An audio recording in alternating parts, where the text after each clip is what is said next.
profile, choose the profile you want, edit. So from here you're gonna have to switch auto play next episode if you're watching a series, or auto play preview will browsing on all devices. You press here and then you click save and then you click done.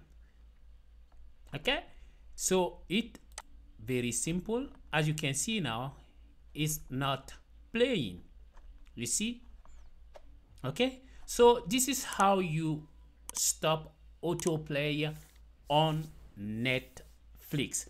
So if I go back again on my profile, come to manage profile, edit, if I enable autoplay and save, click done.